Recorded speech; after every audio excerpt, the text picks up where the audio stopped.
नमस्कार। मैं महिमा आज आपको सुनाऊंगी सुप्रसिद्ध लेखिका डॉक्टर संगीता झा की लिखी हुई कहानी लालची औरत। अरे इतना तो जुर्म न ढा, मेरा पूरा बजट बिगड़ जाएगा। Don't be so greedy please इनू। आई डोंट नो, राखी बंधवानी है तो पैसे तो देने ही पड़ेंगे भाई, नहीं तो कोई सस्ती बहन ढूंढ लो।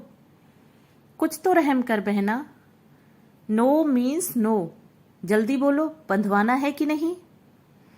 उसके बाद मेरे बेटे ईशान ने हथियार डाल दिए।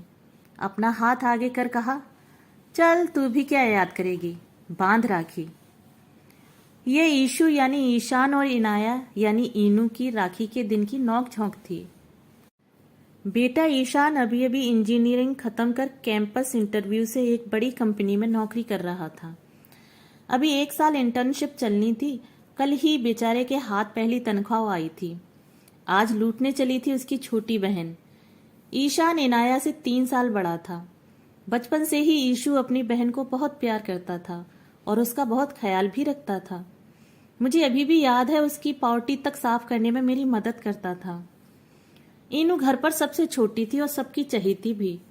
कोरोना के लॉकडाउन और डर की वजह से जहां पिछले 1.5 साल से जहां ईशान वर्क फ्रॉम होम कर रहा था, वहीं इनाया भी ऑनलाइन क्लासेस अटेंड कर रही थी। दोनों भाई बहन आपस में लड़ते झगड़ते पर एक दूसरे पर जान भी छिड़कते थे। पहली बार राखी बंधवाने के बाद जब ईशान थोड़ा सा बुझासा लगा, मेरे पूछने पर फीकी हंसी हंसते हुए कहा, लुटेरी है आपकी बेटी और लालची भी, लूट लिया मुझे। पूरे 1 लाख रुपए अपने अकाउंट में ट्रांसफर करवा लिए कमीनी ने। कमीनी और लालची 2 शब्दों ने मुझे बरसों पहले लापटका।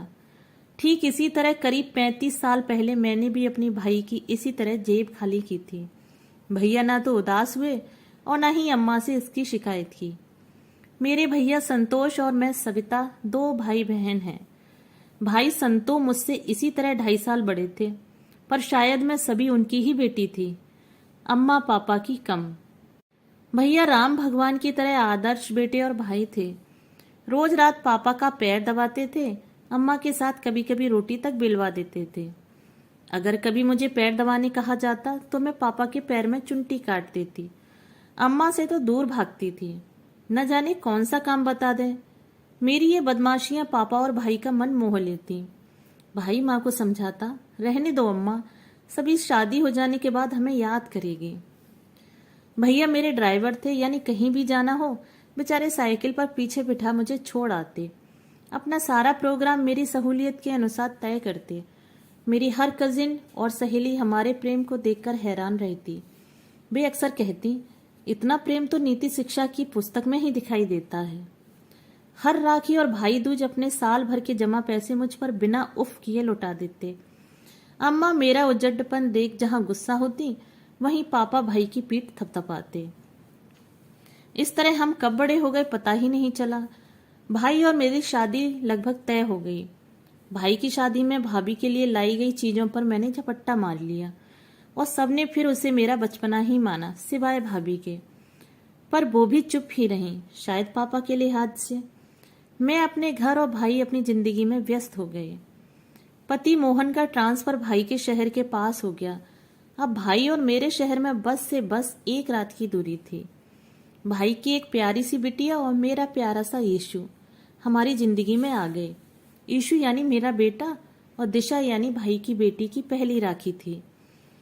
मैंने भाई से अपने घर आने को कहा, लेकिन भाई ने मुझे बुलाया और कहा, रोमी यानी भाभी का भाई राखी बंधवाने आने वाला है। बेहतर यही होगा कि मैं ही पहुंच जाऊं। मैं पति से लड़ वहां पहुंच गई। मेरे तो दिमाग में ये ही बात थी कि बहन भी राखी में भाई को कुछ देती है। अलबत्ता मैं भतीजी दिशा में खुद को देखती थी, सो उसके लिए एक पतली सोने की चैन ले ली। भाभी से छोटे उनके 4 भाई बहन थे। भाभी सबसे बड़ी थी। उनसे छोटी 2 बहनें और 2 भाई थे। सारे पढ़ाई कर रहे थे। सबसे छोटा भाई भाभी को बहुत प्यारा था और वो राखी की वजह से पहले से मौजूद था। मेरे सारे सामान पर भाभी ने सरसरी निगाह डाली और समझ गई कि मैं लगभग खाली हाथ ही आई हूँ। रात को बाथरूम जाने के लिए उठी तो भाई भाभी के कमरे से आती हुई आवाज सुनी, जिसमें बार बार तुम्हारी बहन शब्द प्रयोग हो रहा था। चुपचाप दरवाजे से कान लगा तो सुना उसने मेरे पैरों के नीचे से जमीन खिसका दी। तुम्हारी बहन तो बड़ी लालची और साथ में कमीनी भी है। मुझे नफरत है इस औरत से। तुम भी ना उसकी वकालत ना करो, उसे सिर्फ पैसों से मतलब है। याद नहीं तुम जो मेरे लिए साड़ी लाए थे शादी के पहले, उसने निकालकर अपने सामान में रख ली थी, जिसके लिए खुद अम्मा ने मुझसे माफी मांगी थी। तुम शादी के 5 साल पहले से नौकरी कर रहे थे। क्या था तुम्हारे अकाउंट में? अंडा। सब इसी कमीनी पर ही तो लुटाया है। याद करो, इसने तुम्हें बाल मजदूर की तरह उपयोग किया है। साइकिल पे बिठा बिठा के सहेलियों के यहाँ छोड़ते थे। तुम्हें उस घर में मिला ही क्या है? अभी भी जाते हो तो बाप के पैर दबाने लग जाते हो, और तो और टूट फूट रिपेयर कराने में लग जाते हो। जो तुम्हें रिस्पेक्ट मिलता है वो मेरे यहाँ से मिलता है। मेरी माँ सिलवट्टे में हाथ से पीस तुम्हारे लिए डोसा बनाती है। तुम्हारी माँ की मिक्सी खराब हुई तो बड़े आए हैं ठीक करवाने के बजाय नई ले दी। मेरा भाई हम तीनों के लिए कपड़े ले आया है। और ये घटिया औरत, मुझे नफरत है इससे। लड़ाकू चुगलखोर। तुम भी तो बचपन से इससे नफरत करते हो। तुमने ही मुझे बताया या भूल गए? आज बड़ा प्यार आ रहा है। वो लगातार बोले जा रही थी, इससे आगे सुनने की हिम्मत नहीं थी। भाई जिसे मैं अपना सर्वस्व मानती थी, मुझसे नफरत, वो भी बचपन से। मेरा तो पूरा बचपन एक झटके में खत्म हो गया। चुपचाप चादर मुंह पर रख सोने की कोशिश करने लगी। मेरी सिसकियों ने मेरे प्यारे यीशु को जगा दिया। छोटा सा बच्चा मेरे आंसू पहुंचने लगा और अपनी तोतली जबान में कहता है, अम्मा लोना नहीं, ईचू है ना मम्मा का प्याला बेटा। उसे छाती से चिपकाने के बाद भी खुद को इतना असहाय महसूस किया मानो अब इस दुनिया में मेरा कोई नहीं है। अम्मा पापा से ज्यादा संतो भैया को माना था। खैर, जब अपना ही सोना खोटा हो तो किसी से क्या शिकायत। एक ही रात में मैं नखरीली बहन से समझदार औरत बन गई और अब से भाई और मायके से कट गई। चुपचाप सुबह भाई को राखी बांधी और उसके दिए 500 रुपए चेन के साथ ईशु के हाथ से दिशा को राखी बांधने के बाद पकड़ा दिए।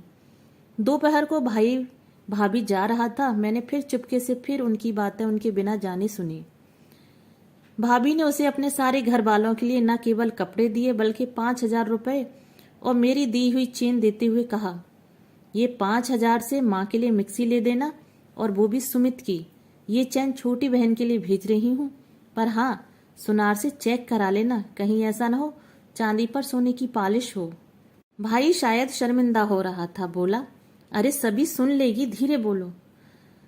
भाभी गुर्राई, सुनने दो, मुझे डर है क्या?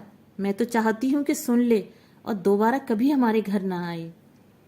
ये बातें भाभी का भाई भी सुन रहा था, पर उसने भी अपनी बहन को नहीं रोका। उसके बाद खुद से मैंने भाई के घर के दरवाजे खुद के लिए बंद कर लिए। भाई आगे बढ़ता गया, मैं पीछे छूटती गई।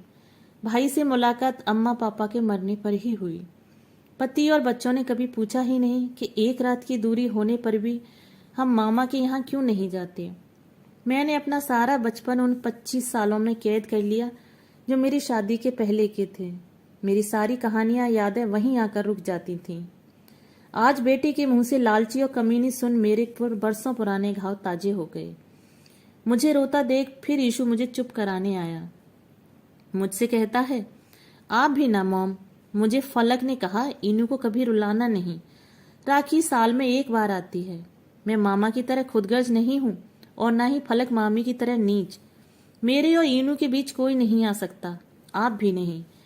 मेरा सीना अपने बेटे ईशान और उसकी मंगेतर फलक के लिए गर्व से चौड़ा हो गया। सालों पहले राखी को ले सीने में बनी गांठें खुद ब खुद गल गईं। दोस्तों, यदि आपको कहानी पसंद आई हो तो मेरे चैनल को सब्सक्राइब और मेरी वीडियो को लाइक और शेयर करना ना भूलें। धन्यवाद।